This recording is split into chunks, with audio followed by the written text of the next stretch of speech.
Hi ಸ್ನೇಹಿತರೆ, welcome to our channel Mithun Raj ಅಡಿಗೆ ಮನೆ. ಇವತ್ತಿನ ವಿಡಿಯೋದಲ್ಲಿ ಸ್ಪೆಷಲ್ ಆಗಿ ನಾನು ಸಮ್ಮರ್ ಸ್ಪೆಷಲ್ ಬಾದಾಮ್ ಮಿಲ್ಕ್ ಶೇಕ್ನ ಯಾವ ರೀತಿ ಮಾಡ್ಬೇಕಂತ ಹೇಳ್ಕೊಡ್ತೀನಿ. ಒಂದ್ಸಾರಿ ನಾನು ಹೇಳ್ಕೊಟ್ಟಂಗೆ ಈ ವಿಧಾನದಲ್ಲಿ ಮಿಲ್ಕ್ ಶೇಕ್ನ ಮಾಡಿ ನೋಡಿ.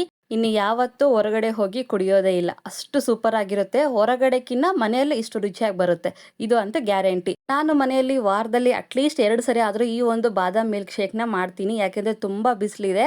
ಈ ಬಿಸಿಲಿಗೆ ಹೊರಗಡೆ ಹೋಗಿ ಕುಡಿಯಷ್ಟು ಟೈಮು ಇರೋದಿಲ್ಲ, ಪೇಷನ್ಸು ಇರೋದಿಲ್ಲ. ಹಾಗಾಗಿ ಮನೆಯಲ್ಲೇ ಹೆಲ್ತಿಯಾಗಿ ಹೈಜಿನಿಕ್ ಆಗಿ ಈ ಒಂದು ಬಾದಾಮ್ ಮಿಲ್ಕ್ ಶೇಕ್ನ ಟ್ರೈ ಮಾಡಿ ನೋಡಿ.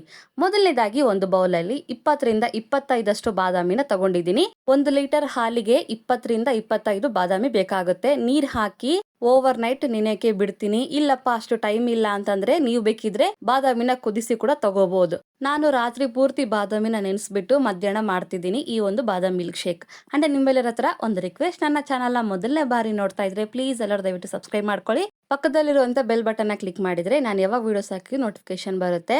ಈ ರೀತಿ ಬಾದಾಮನ್ನ ಎಲ್ಲವನ್ನು ಪೀಲ್ ಆಫ್ ಮಾಡಿಕೊಂಡು ರೆಡಿ ಮಾಡ್ಕೊಂಡಿದ್ದೀನಿ. ಸರಿಸುಮಾರಾಗಿ 20ರಿಂದ 25 ಬಾದಾಮಿ ಪೀಲ್ ಆಫ್ ಮಾಡ್ಕೊಂಡು ರೆಡಿ ಮಾಡ್ಕೊಂಡಿದ್ದೀನಿ. ನಂತರ ಒಂದು ಅಗಲಾಗಿರುವಂತ ಮತ್ತೆ ತಳ ದಪ್ಪ ಇರುವಂತ ಪಾನಲ್ಲಿ ಸ್ವಲ್ಪ ನೀರ್ ಹಾಕಿ ಈ ರೀತಿ ನೀರನ್ನ ಚೆಲ್ತಾ ಇದ್ದೀನಿ.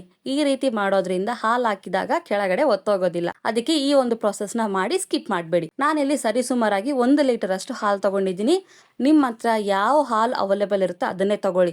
ಆ ಬ್ರ್ಯಾಂಡ್ ತಗೋಬೇಕು, ಈ ಬ್ರ್ಯಾಂಡ್ ತಗೋಬೇಕು ಅಂತ ಏನಿಲ್ಲ. ನಾನಿಲ್ಲಿ ನಂದಿನಿ ಹಾಲನ್ನ ಯೂಸ್ ಮಾಡ್ತಿದ್ದೀನಿ. 1 ಲೀಟರ್ ಅಷ್ಟು ನೀರು ಬೆರೆಸಿಲ್ಲ, ಗಟ್ಟಿ ಹಾಲನ್ನ ಯೂಸ್ ಮಾಡ್ತಿದ್ದೀನಿ. ಹಾಲು ಈ ರೀತಿ ಚೆನ್ನಾಗಿ ಕುದಿಯೋಕೆ ಸ್ಟಾರ್ಟ್ ಆಗಿದೆ ಅನ್ನೋ ಟೈಮಲ್ಲಿ ಇನ್ನೊಂದ್ಸರಿ ನೀಟಾಗಿ ಮಿಕ್ಸ್ ಮಾಡ್ಕೊಂಡು ಯಾವ್ದಾದ್ರು ಒಂದು ಕಪ್ಪಿನ ಅಳತೆಯಲ್ಲಿ 3/4 ಕಪ್ ಅಷ್ಟು ಹಾಲನ್ನ ಸೈಡ್ ಅಲ್ಲಿ ತೆಗೆದು ಎತ್ತಿಟ್ಕೊಳ್ಳಿ. ಇವಾಗ ಗ್ಯಾಸ್ ಅನ್ನ ಆಫ್ ಮಾಡ್ಕೊಂಡ್ಬಿಡಿ, ಮತ್ತೆ ಆಮೇಲೆ ಆನ್ ಮಾಡ್ಕೊಳ್ಳೋಣ. ನಂತರ ಒಂದು ಸಣ್ಣ ಬೌಲ್ ಅಲ್ಲಿ ಕೇಸರಿ ದಾಳ ಹಾಕ್ತಾ ಇದ್ದೀನಿ. ಕೇಸರಿ ದಾಳ ಹಾಕಿದ್ಮೇಲೆ 1 ಟೇಬಲ್ ಸ್ಪೂನ್ ಅಷ್ಟು ಹಾಲು ಹಾಕಿ ನೆನೆಯಕ್ಕೆ ಬಿಡಿ. ನಂತರ ಮಿಕ್ಸಿ ಜಾರಲ್ಲಿ ಪೀಲ್ ಆಫ್ ಮಾಡಿರುವಂತ ಬಾದಾಮಿನ ಹಾಕ್ಬಿಟ್ಟು 1/4 ಕಪ್ಪಿನಷ್ಟು ಹಾಲು ಹಾಕಿ ರೆಡಿ ಮಾಡ್ಕೊಳ್ಳಿ. ನಂತರ ಉಳಿದಿರುವಂತ ಹಾಲಲ್ಲಿ ನಾನು 2 ಟೇಬಲ್ ಸ್ಪೂನ್ ಅಷ್ಟು ಕಸ್ಟರ್ಡ್ ಪೌಡರ್ ನ ಹಾಕ್ತಾ ಇದ್ದೀನಿ, ವೆನಿಲಾ ಫ್ಲೇವರ್ದು. ಒಂದ್ ವೇಳೆ ಕಸ್ಟರ್ಡ್ ಪೌಡರ್ ಇಲ್ಲ ಅಂತಂದ್ರೆ ನೀವು ಕಾರ್ನ್ಫ್ಲೋರ್ ಕೂಡ ಯೂಸ್ ಮಾಡಬಹುದು. ನೋಡಿದ್ರ ಈ ರೀತಿ ಯಾವುದೇ ಗಂಟಿಲ್ದೆ ರೆಡಿ ಮಾಡ್ಕೊಂಡಿದ್ದೀನಿ. ನಂತರ ಈ ಕಡೆ ಕೇಸರಿ ದಳ ಹಾಕಿರುವಂತ ಹಾಲು ಕೂಡ ಚೆನ್ನಾಗಿ ನೆಂದಿದೆ.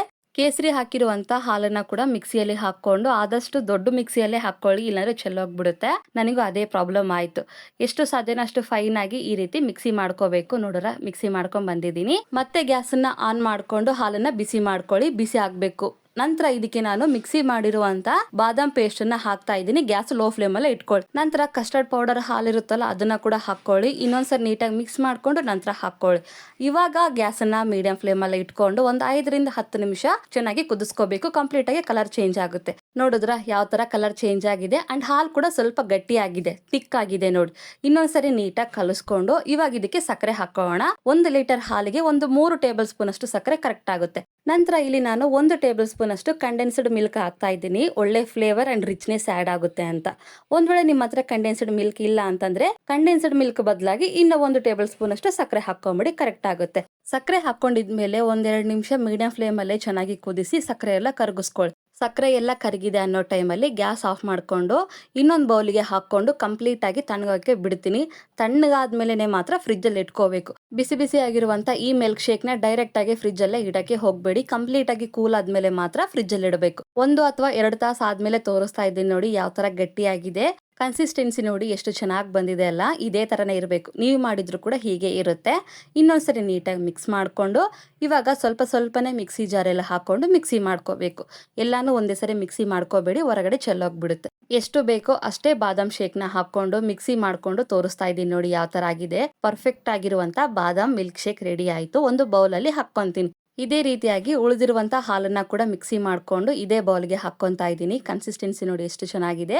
ನಂತರ ಸ್ವಲ್ಪ ಡ್ರೈ ಫ್ರೂಟ್ಸ್ ನ ಆಡ್ ಮಾಡ್ತಿದ್ದೀನಿ. ಮಧ್ಯೆ ಮಧ್ಯೆ ಕುಡಿಬೇಕಾದ್ರೆ ಡ್ರೈ ಫ್ರೂಟ್ಸ್ ತಗೊಳ್ತಾ ಇದ್ರೆ ತುಂಬಾ ರುಚಿಯಾಗಿರುತ್ತೆ. ಹಾಗಾಗಿ ನಿಮ್ಮ ಹತ್ರ ಯಾವ ಡ್ರೈ ಫ್ರೂಟ್ಸ್ ಅವೈಲೇಬಲ್ ಇರುತ್ತೆ ಅದನ್ನೇ ಹಾಕೊಳ್ಳಿ. ನಂತರ ಈ ಬಾದಾಮ್ ಮಿಲ್ಕ್ ಶೇಕ್ ನ ಒಂದು ಗ್ಲಾಸ್ ಅಲ್ಲಿ ಹಾಕೊಂಡು ಅದ್ರ ಮೇಲೆ ಸ್ವಲ್ಪ ಡ್ರೈ ಫ್ರೂಟ್ಸ್ ನ ಹಾಕೊಂಡು ಗಾರ್ನಿಶಿಂಗ್ ಮಾಡ್ಕೊಂಡು ಸರ್ವ್ ಮಾಡ್ಕೊಂಡ್ರೆ ತುಂಬಾನೇ ಸಿಂಪಲ್ ಆಗಿರುವಂತ ತಂಪು ತಂಪು ಕೂಲ್ ಬಾದಾಮ್ ಮಿಲ್ಕ್ ಶೇಕ್ ರೆಡಿನೇ ಆಗೋಗುತ್ತೆ. ಒಂದ್ಸಾರಿ ಈ ವಿಧಾನದಲ್ಲಿ ಟ್ರೈ ಮಾಡಿ ನೋಡಿ, ನಿಮ್ಮೆಲ್ಲರಿಗೂ ಇಷ್ಟ ಆಗೋದಂತೆ ಗ್ಯಾರಂಟಿ. ಈ ವಿಡಿಯೋ ಈ ರೆಸಿಪಿ ನಿಮಗೆ ಇಷ್ಟ ಆದರೆ ನನ್ನ ಚಾನಲ್ನ like, share, comment and subscribe ಮಾಡ್ಕೊಳ್ಳೋದನ್ನ ಮಾತ್ರ ಮರಿಬೇಡಿ, ಓಕೆನಾ? ಮುಂದಿನ ವಿಡಿಯೋದಲ್ಲಿ ಮತ್ತೆ ಸಿಗ್ತೀನಿ. ಅಲ್ಲಿವರೆಗೂ ಟೇಕ್ ಕೇರ್, ಬಾಯ್.